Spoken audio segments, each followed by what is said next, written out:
This is Independent Talk here on Power 106 FM. I'm Althea McKenzie, and it is now time for another Nation Builder series. What a pleasure it is for me to welcome into the studios of Power 106 FM for this very special interview, David Mullings, a gentleman who has been doing so much for the Jamaican diaspora.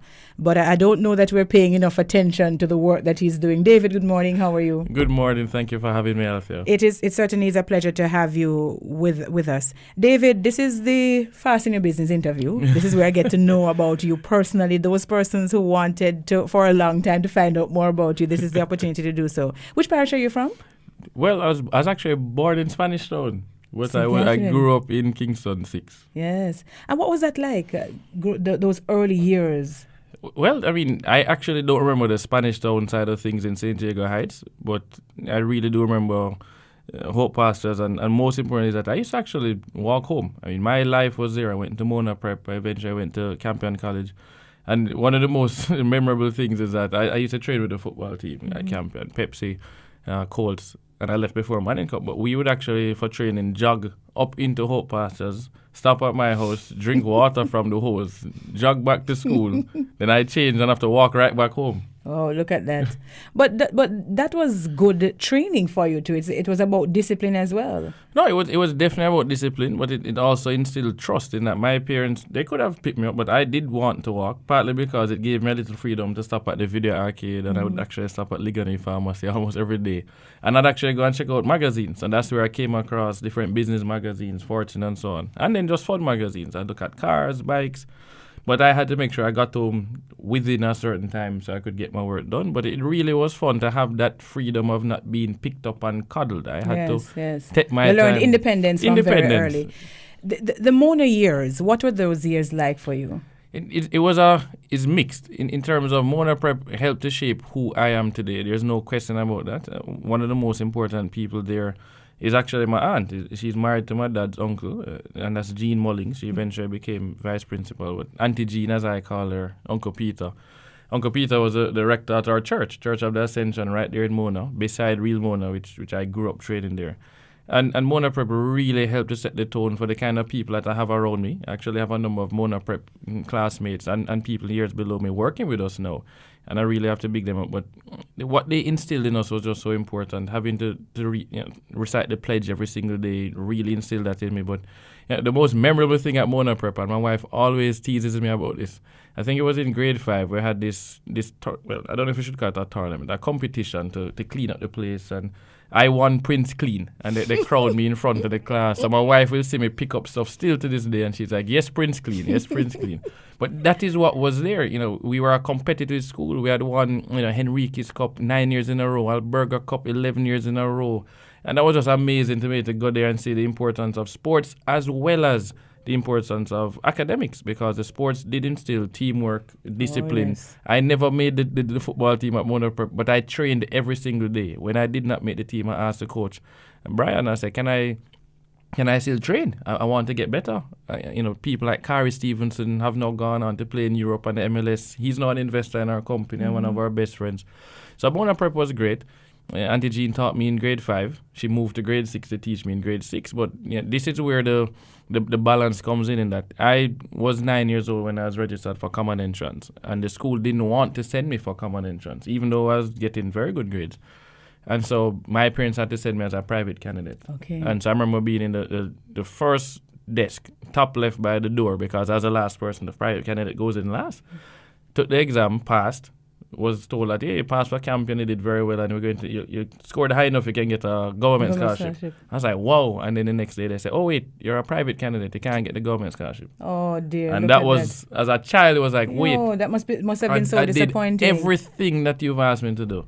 You've given it, and now you've taken it back. And so it is a little bit mixed. I can't hold that against anybody, though. We still went on. I continue to make the school proud, and I support it to this day. Yes. Now, you started at just about approaching your 10th birthday, so you graduated at age 15. Yeah. Now, this is where it becomes interesting. This is where your life becomes really interesting. I can't imagine Your parents saying, okay, so what is it? Young man, you're now 15. What do you want to do? You have done very well in your external examinations. What do you want to do? Yeah, no, And my parents are a little different. I have to say, thanks Dr. Mullings and Mrs. Mullings. But Dad and Mom were a little bit different than most parents, and I keep reminding him that. So, yeah, at the age of 8, my brother was 7. He's a year younger than me. He was at Mona Prep as well.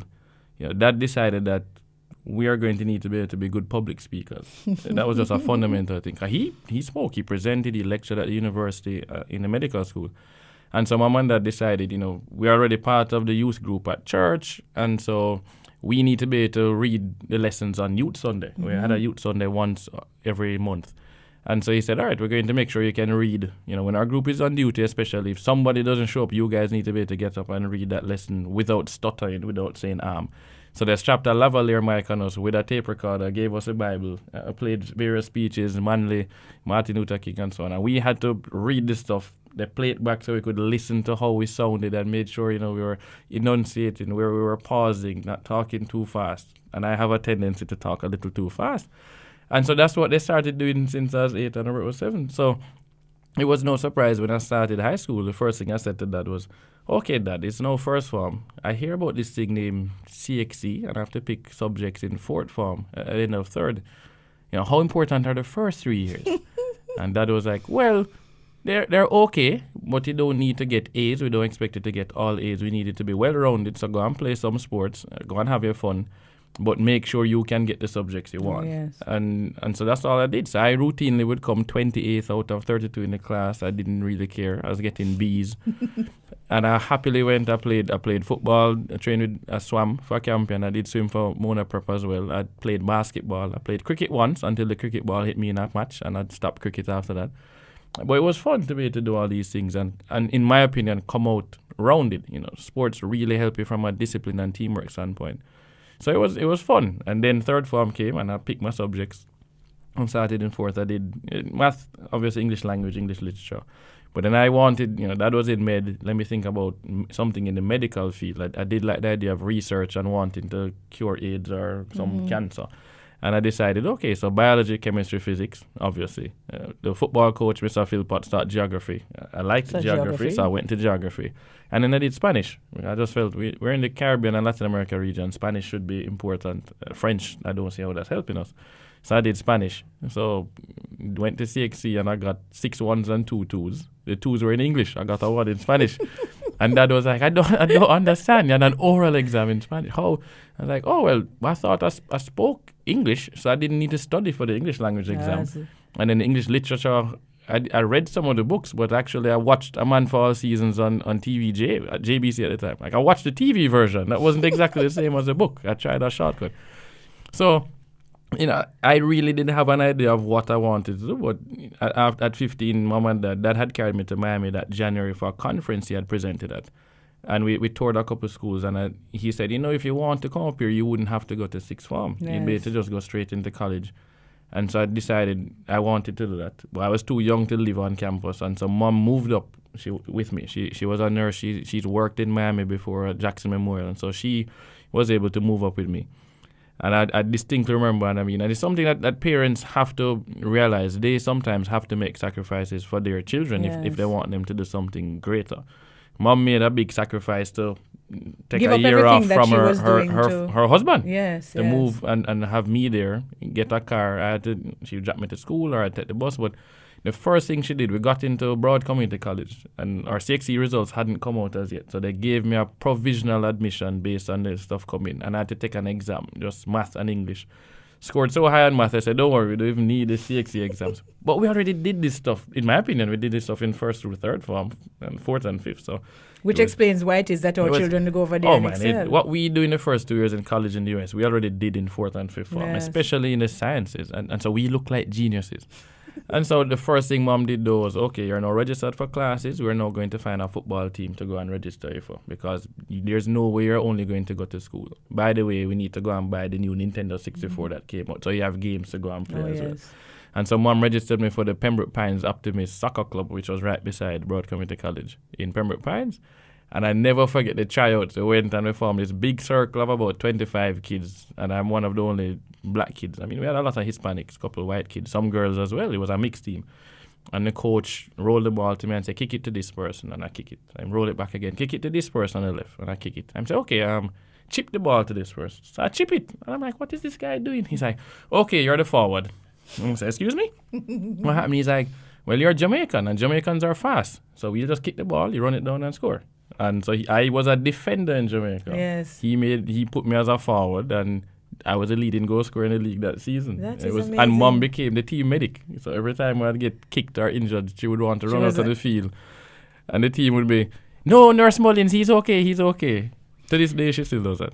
Well, let me ask you though, David, this is a short interview, believe it or not. How did you find yourself immersed as you are today in business? Well, it really actually started with Mom and Dad. Again, my parents, I keep telling them that they're so different that they don't know the person they created. They don't realize it. But at 15, when I finished high school, Mom and Dad sat me down and said, we're going to ask one thing of you. We're making a sacrifice. What you need to do a business plan with 5-year projections and present to us every summer and every Christmas that we can invest $10,000 in. Oh, yes. And so my brother and I would work on it every summer, every Christmas. We came up with a different idea and we would present. And we had to stand up in front of Mom and Dad, present charts, 5-year projections. So we had to keep studying business, even while doing biology and so on in school. Robert did computers.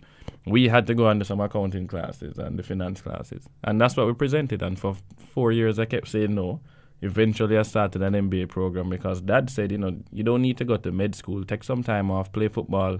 You can always do an MBA, it's 2 years. And in the first semester of the MBA program with Robert, we started the MBA together. We had to present a business idea in the class. We presented somebody in the class one question, can I invest $10,000? And we said, what? We have an idea? And we went home to Mom and Dad, hey, somebody want to give us $10,000 for an idea? And they said, no, you just meet the person, you don't know if it's the right investor, you don't know them. You don't want to have to worry about valuation right now, so we will give you the $10,000. And I said, wicked, I never know you have $10,000 can invest. And they said, no, we don't. And I was like, what do you mean? They said, no, we're going to absorb your living costs up to $10,000. So light, water, rent, cell phone, food. And you guys are going to go out and get part-time jobs and earn the money. And I was like, why? He said, well, if you earn the money, you'll spend it differently than if somebody gives you the money. So we went and we got part-time jobs at a movie theater and would work in the evenings, which was... And hence the interest in what you're doing today. The film stuff was just fun. When I graduated from undergrad, Mom bought me a scriptwriting book. And I came home, I took their video camera and locked myself in the room for 3 hours. And I shot a stop-motion film with our little toy cars and some Ghostbusters. And then I went and shot a little music video based on a Bob Marley song at Hope Gardens and at home. And then we decided to write a script and shoot a movie. And everybody was in it. Mom, Dad, my brother, sister, my friends, DJ, Narity, all these people. To the point Hype TV thought I was shooting a real film. And I called the Coast Guard to get permission to shoot out in Negril because I wanted to not wear life vests on the jet skis. So we rented 3 jet skis and we didn't wear the life vests and we had a little fight scene on the sun.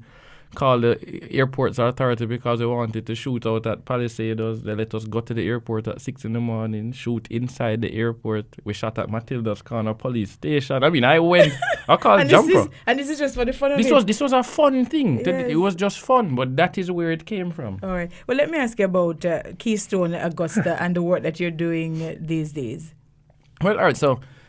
a lot of people see Keystone now and they don't realize that we had Real Vibes, which started back in 2002 under the Random Media Company. So Keystone was a pivot. Real Vibes was something that we really were passionate about. We wanted to create a brand that was similar to Virgin, but more importantly would be like Viacom, where us as Caribbean people would own our own content and be able to distribute it and not give up the rights to it. We felt like that was very critical and have creative control. So we created Real Vibes. We brought on a good friend of ours. My dad is his brother's godfather. His dad is Robert's godfather. But Richard Powell, Richie Powell Jr., had done really well while he was at Harvard, launched a startup, raised quite a bit of money, over $1 million from VCs, and it became the #1 football website, Fuxito. So we said, all right, he's done tech, he's scaled this website. We're going to do a website with video and branch it out to a record label, film companies, and so on. And brought him on board to be an advisory member. And he actually put in some cash as well to help. But one of the things Richie would say every time we met every 3 months is that we needed to study Warren Buffett separately from the business we're growing and use this as a lesson because it is a lot easier to raise money to buy an existing profitable business than to get money for a startup. Which is what Warren Buffett does. Exactly, especially after the tech bubble had burst. We launched in 2002. This is 2 years after the bubble imploded. So we continued to study Buffett. He started giving us a list of books to read that his mentors had given him. So we listen, we read them, Good to Great, Built to Last, Art of the Start. And basically, we couldn't raise any more money for Real Vibes. Even after becoming YouTube's Caribbean media partner, all this stuff was in the papers. Investors didn't get it. How are you going to make money with video on the web? Which is a very fair question. YouTube has struggled for quite some time until it was bought by Google. So the decision was made that we needed to look at another way to go and create wealth for ourselves so we could then put our own money into it and risk it. And so Richie had just sold a company called Zero Chaos. He had his own private equity firm, AP Capital Partners. Sold it. Called me while I was actually in Jamaica doing some work consulting with Jamaica National Building Society and said, it's time. It's time to come to Orlando. I said, what do you mean? He said, no, we sold Zero Chaos. I'm liquid. Come up. We have an apartment for you. We have a football team and I have golf lessons ready. Come and work with me for 2 years with RMP Group. You're going to learn the ropes of actually negotiating deals, evaluating companies, growing them, and raising capital. If you do that, I promise I will give you the seed capital to start your own investment business, firm. Yes. So immediately moved up. We went to Orlando this September with my wife, started working in his office, went to events, literally shadowed him, learned a tremendous amount. And out of that, a year and a half later, I said, here's what I want to do. Keystone is based on Warren Buffett and Berkshire, raising capital in the Caribbean, giving them access to early stage deals in the U.S. that are not public. So that's where the growth really is. And so he gave us, he offered to give us $100,000. We ended up raising a couple more through his circle and started the search for a firm over 2 years. Finally bought an app company last summer in July. And that has been an amazing lesson. I mean, to be able to negotiate to buy a company that is a couple of $100,000 in revenue. Yes, it's small. It wasn't the one we really wanted, but it has taught us a tremendous amount when it comes to capital. And my friends now laugh because when they hear me talk about everything, there's always some Warren Buffett or Michael Leachin thing dropping in. Floating in there. Always, talk about capital allocation. And they just look at me and say, wow. I have one final question for you, and it has to do with your vision for the country, because I know that as you told me earlier, people say to you that, you're not really a member of the diaspora because you spend as much time here as you do overseas. But what's your vision for your country? Because much of who you are is really invested in who you are as a Jamaican. Yes. My vision for Jamaica is very simple. We used to be one of the crown jewels in the British Empire for a very simple reason. We executed. We worked very hard. We had things that we sold to the world that were premium. So when I talk about brand Jamaica, I think of Sea Island cotton, which costs 5 times more than Egyptian cotton. I think of Blue Mountain coffee, which is one of the most expensive coffees in the world. Our pepper is one of the best. Our ginger is one of the best. Our people are some of the best in terms of embracing and joyful, even under all the stress. So my vision for Jamaica is literally Singapore of the West. There's no reason why we should not have been that. We have the 7th largest natural harbor in the world. We can get to any market that we need. If you come through the Panama Canal and you fall asleep, you buck up on Jamaica. You literally would crash into Jamaica. We need to make sure that we're the hub. But to talk about specifics, let's look at something as simple as Vernon Field. Vernon Field is the size of Manhattan. It was a base where they wrote the Marshall Plan to rebuild Europe. It has the longest runway in the Caribbean. It can land an Antonov plane, which is the largest plane in the world. Vernon Field could become an international airport that rivals Miami, because if you are flying from Latin America or Central America, you need to fly through Miami to then get to Europe, which means you need an in-transit visa. But Jamaica has open skies agreements with 22 odd countries, so you wouldn't need a visa to fly through Jamaica, which is what Singapore has done with Changi International Airport. But imagine going further than just the international airport. Air Jamaica used to fly Airbus planes, not Boeing. That's what Caribbean Airlines flies.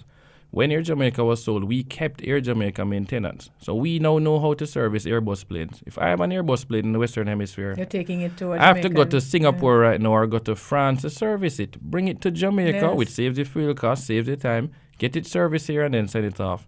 But then on top of that, we're talking about expanding the Panama Canal. And all you need to do is just look Israel and bring in the ships to Jamaica. You break bulk because Miami can't receive it. No port in the United States can receive post-Panamax vehicles.